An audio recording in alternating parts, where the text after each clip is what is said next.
Okay, so now to Steve Hill, who is a journalist and also one of the founders of I think, LaborNet. Well, I was one of your first employees. Steve was the founder of LaborNet. We've been So the first fighting these employee battles. of LaborNet. So welcome, Steve Unpaid. Hill. Unpaid. No, I did get paid eventually. Oh, good. Well, thank you, and thanks to Ruth for the incredible work that you're doing, and to Gail before you. I mean, you know, this is obviously there's a lot of labor battles, and they don't seem to be getting any less. And you know, in researching this book I wrote, Raw Deal, how the Uber economy and runaway capitalism are screwing American workers. I mean, I thought I already knew a lot about these issues, but I was quite shocked to find the trajectories that are coming out of here, Silicon Valley, and spreading across the country, even to some degree across the world, though other parts of the world, Europe in particular, are really pushing back against some of these trends and trajectories that are that we're experiencing every day here. I mean, you know, some of this you all are familiar with, just what's happening to the labor force, to jobs. You know, when you have things like automation and robots, you probably saw the Oxford University study saying 47% of jobs in the United States are in danger of being eliminated within the next 15 to 20 years by automation and robots. So technology, the impact there. But in particular, what's happening in this gig economy and the way that technology is being used, and we can project forward 5, 10, 15 years how it's going to be used. I mean, basically, you know, these companies, whether it's Uber, to some degree Airbnb, TaskRabbit, HomeJoy, Postmates, all of them, this app-driven type of technology, what it allows is basically a giant loophole for a way to hire more freelancers, more contractors, more temps, and hire fewer regularly employed W-2 workers. You know, it's what we call the 1099 economy. More and more workers are becoming freelancers, temps, contractors. One study by the Freelancers Union said 53 million Americans right now in some context are working freelance. That's over a third of the workforce. Other estimates say nearly half of the American workforce within 10 years will be working to some degree freelance. So this is the biggest growing part of the economy, of the labor force, is these 1099 workers, as they're called. And so these companies are going to be using these apps to hire all of these workers. And of course, as a freelancer, contractor, 1099 worker, as already has been mentioned, you don't have job protection, for one. I mean, some of these workers have multiple employers within a single day at this point, let alone, you know, every few months or so, within a single day. And then they also don't have access to things like a safety net. The employers don't have to pay into Social Security, Medicare, health care, unemployment, injured worker, paid sick leave, you know, all these sorts of things. And forget paid breaks. I mean, it's just not, this is why they're doing it. Because if you're an employer, I mean, think about it from the employer's point of view. If you're an employer and you can easily hire freelancers and contractors using these apps, why would you ever hire a regular employee again? Because you're going to cut your labor costs by 30%. You can get rid of a lot of headaches of you know, dealing with you know, labor issues at your workforce. You have a problem with a worker, you just get rid of them. It's not a problem from the employer's point of view. And in fact, companies like Merck, for example, big pharmaceutical company, they had a plant outside of Philadelphia with 400 employees. They sold the plant to another business. The business that bought the plant laid off all 400 employees, hired all 400 back as independent contractors, and then signed a contract with Merck to make the exact same pharmaceuticals that they had been making at that plant before. This is the type of thing that the so-called sharing economy, gig economy, is making easier and easier to do. And I think this is it's pretty alarming. And I think we're just waking up to this fact that and it's been interesting to see more and more people from, you know, labor unions and others to start to think about this. But even people like Tina Brown, you know, started Vanity Fair and saying, like, more and more of my friends are becoming so-called gig workers. And and she's got the A Rolodex of top people in her field of journalism and media and all these sort of entertainment, and more of them are simply being roadkill for this kind of Uber economy, 1099 economy. So it's getting on more and more people's radars. More and more people starting to say, what do we do about this? And I'll have some thoughts about that towards the end of my presentation. I call this the share the crumbs economy rather than the sharing economy, because that's what it's amounting to.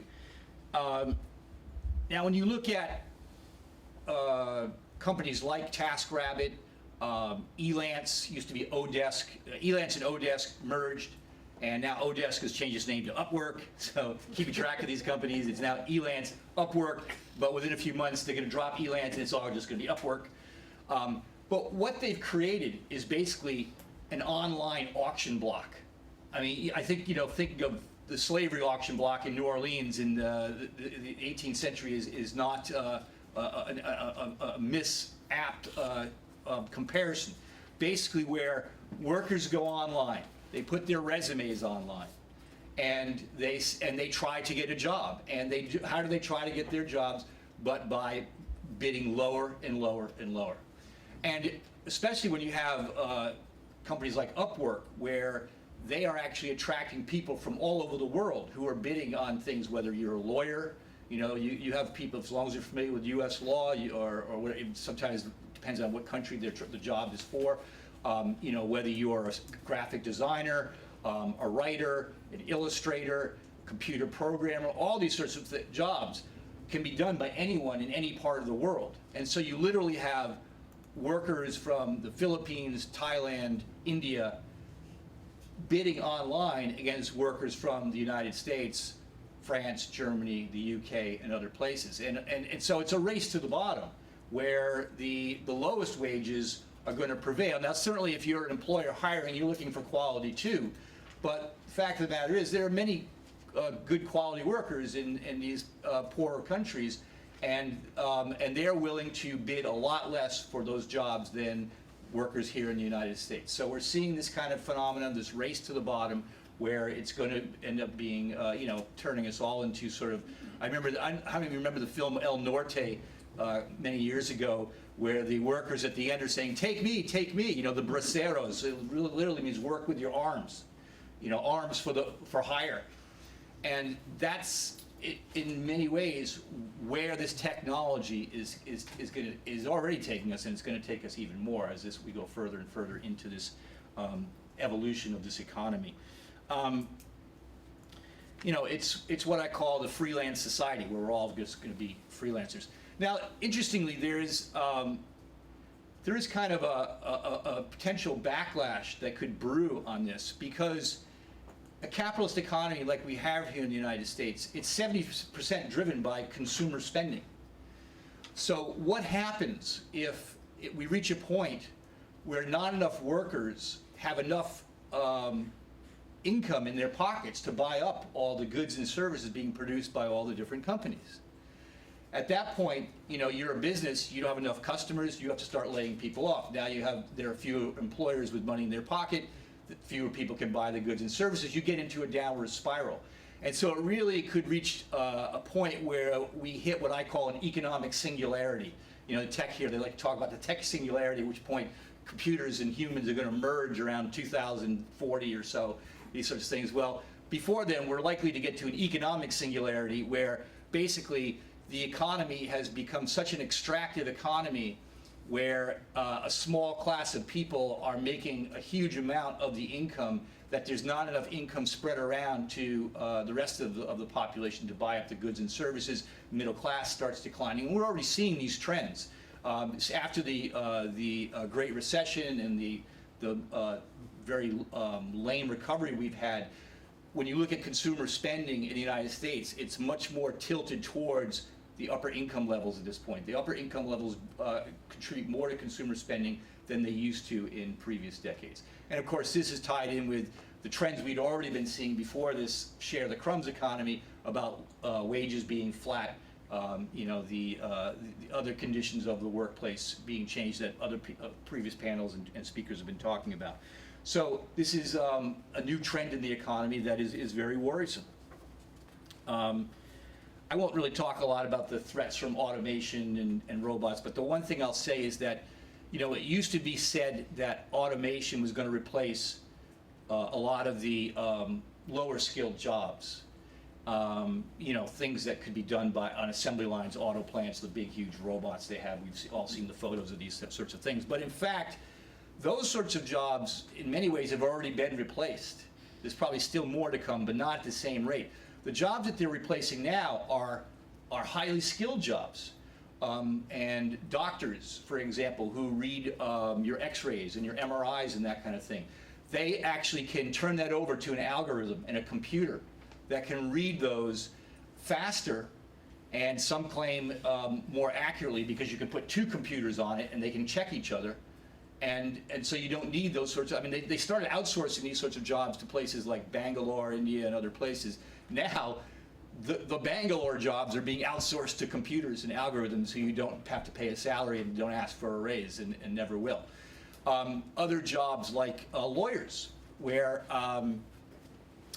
when you have a big lawsuit, you have what's called discovery, where you have to look through thousands of documents and subpoena emails and all these sorts of things, and you have to hire an auditorium full of lawyers to look through those, and you do that for weeks and weeks. Well, now they're coming up with software that can run through those documents and look for not only keywords, it's way more sophisticated than just a keyword search. They can sense changes in tone in emails. So when someone goes from a lighthearted, joking tone to a more serious tone, and they can look at a lot of other patterns of speech to find red flags that then a smaller group of lawyers can go look at those documents. So that's, one of the reasons why we're seeing a lot of lawyers are graduating from law school and they're unable to find jobs, because some of the things they do are being replaced by algorithms and by automation. Journalists like myself, they now have algorithms that can write articles. They can take a data set, whether it's a stock market, ups and downs of the stock market, sports scores, McCovey hit a single and 2 runs scored or whatever it is.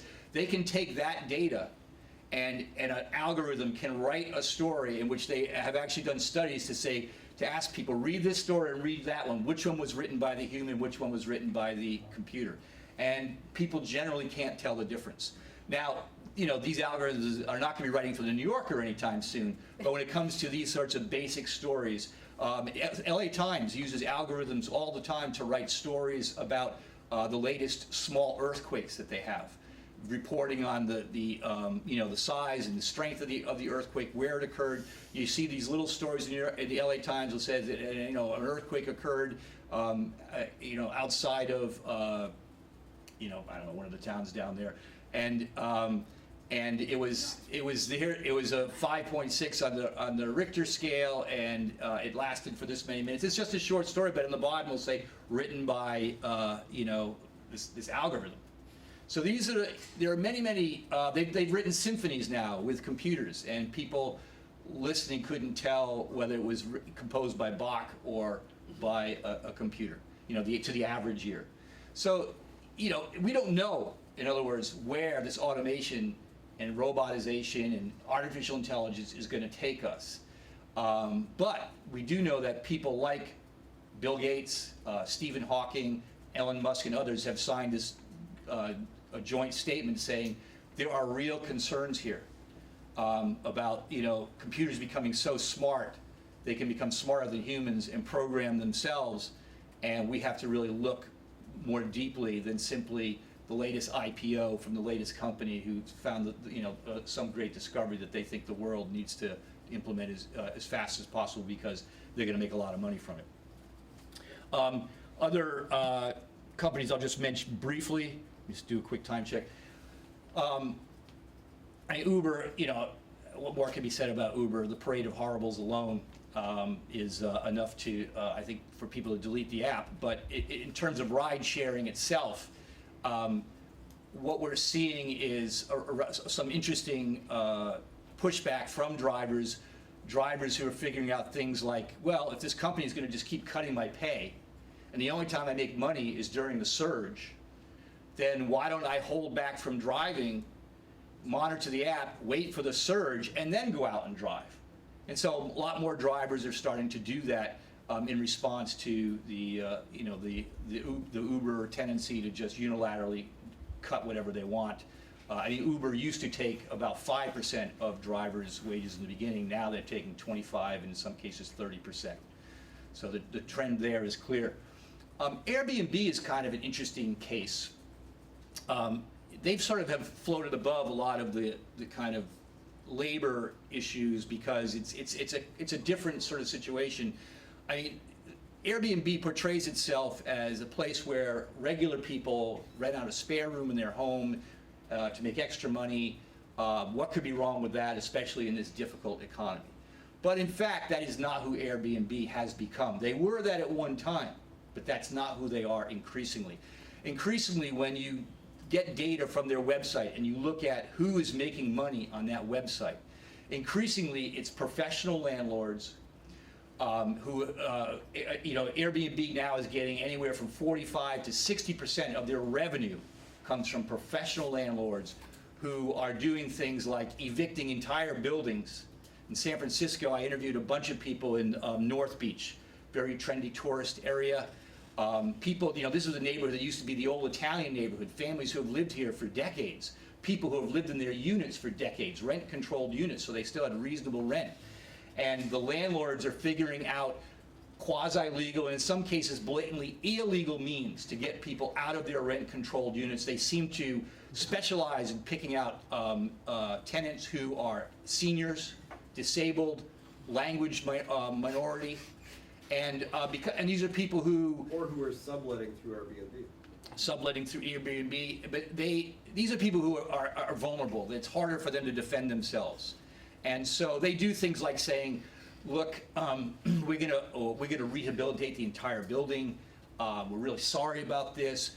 You have to leave. Here's $2,000 to get on your way, and thank you and good luck."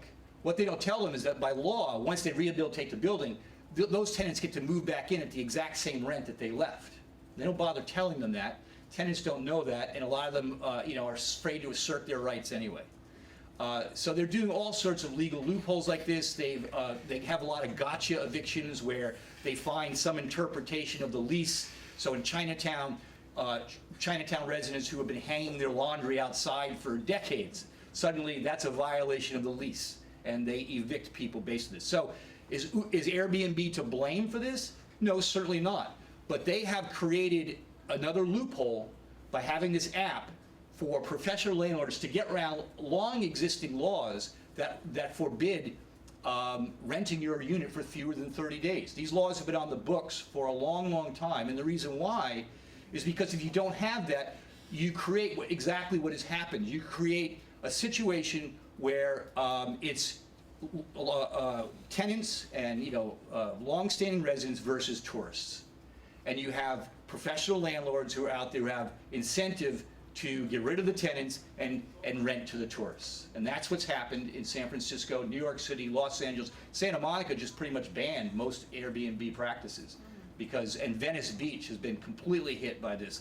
It's like an avalanche that comes into your town and just takes over. And it happens slowly before you even know what's happening, and suddenly it's in your midst.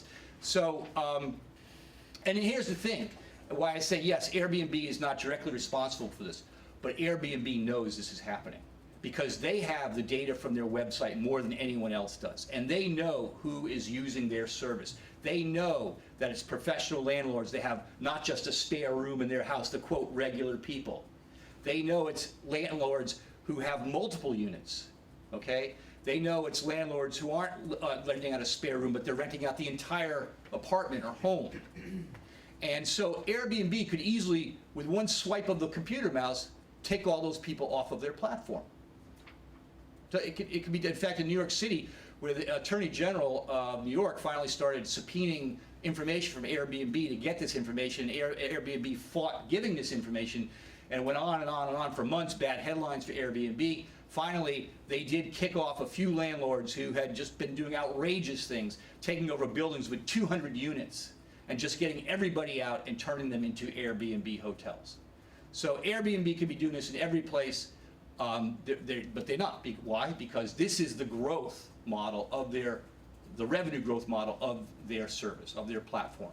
And for all these companies, they're still heading for their IPOs, and until the IPO happens, it's all about market share for them. That's what it's about, and that's what they're going for. So what do we do about some of this? I'll just go over a couple very quick things. I mean, obviously, there's a lot we can do. What can we? What's possible? In terms of the independent contractor thing, here's what makes sense to me. It's simply the case that just because someone hires a contractor or a freelancer or a temp, there's no reason they should be able to wiggle out of paying for unemployment, injured worker, health care, all these sorts of things. The United States is actually one of the few developed countries in the world that has this job classification distinction between 1099 workers and W-2 workers in terms of the safety net. If you go to places like Europe and Canada and other places, if you hire a temp or a contractor or a freelancer, you still have to give them the basic safety net, okay?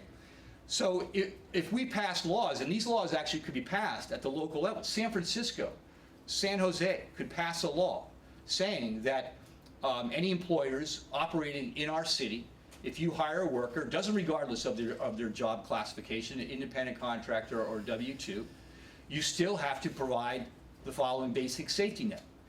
And so really that to me is the key. We don't have to wait for Washington, D.C. to get its act together on this, because let's face it, we'll be holding our breath forever.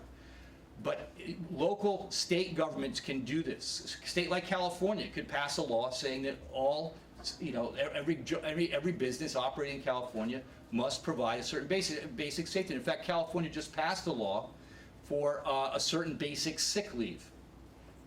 The problem with the laws that are being passed in this regard, California's as well, but also New York and others, is that they're typically 10 years behind the curve. And a lot of them are written thinking that the relationship is between the worker and a single employer. And they have clauses in it like when the worker works a minimum of 30 hours a week or a certain number per month. Well, the problem is that the employers then just say, well, we'll have them work 29, right? And the other problem is that, as I mentioned earlier, for many, many workers, their situation is not one employer anymore. It's multiple employers. It's multiple employers in a single day. So we have to have a way to account for this. And actually, the model for how to deal with this has been going on in the building trades for years. Think about it. A carpenter used to, they'd work maybe a month here, a month there, maybe a short job, 2 weeks here, or maybe a longer job, 4 months there. They would have multiple employers throughout the year. And they had a situation they called multi-employer plans, where a union would negotiate contracts with multiple employers, and all the employers would sign on the dotted line with that contractor. So every carpenter or every structural engineer or others who are working in these sorts of fields that worked via that contract, the employer would pay a certain amount into a fund that was overseen by both labor and management. And that fund would collect money in kind of an hour bank system, as it's called. And so every employer would pay a certain amount into that fund for every worker, prorated to the number of hours that the worker worked for that employer. It's a fairly simple concept, and it's been going on for many, many years in these sorts of trades. So basically what I'm proposing is that we just extend this concept into all these other industries and occupations. And we do that by creating an individual security account for every worker. And that individual security account would have a unique identifier attached to that worker, like a social security number or what have you. And any employer that you work for would pay into this individual security account prorated to the number of hours you worked for that employer. And then that money would be steered into Social Security, into Medicare, into unemployment fund, injured workers fund, health care fund. It could be steered into your health insurance through the Affordable Care Act, Obamacare, I mean, there's lots of potential at that point. And the other thing it does is it gets rid of this distinction, at least in terms of the safety net, not in terms of other important issues, but safety net, between independent contractors and regular W-2 workers. At that point, it doesn't matter what you are. Either way, the employer is going to pay into that individual security account. And so I think this is really a better way to do it, because the way we're trying to do it now is through lawsuits, which, thank you for all the lawyers who are waging that very, very tough battle. But as you know, it is expensive. It takes a long, long time. The outcome is very uncertain. And even when you win a lawsuit, the employers have moved on at that point. It takes 5 years to win the lawsuit, and they've got a million other loopholes at that point. So I think this way, by doing this, passing laws at local levels and at state levels where we can to create these individual security accounts, creating legal parity between 1099 workers and W-2 workers is going to get us there faster and in a more stable way than simply relying on lawsuits. And again, San Francisco, San Jose, Los Angeles, New York City, they can pass these laws themselves to take us the next direction. So why don't we, that's one example of the types of things we can do. There are others too that we can talk about. Thank you, Steve.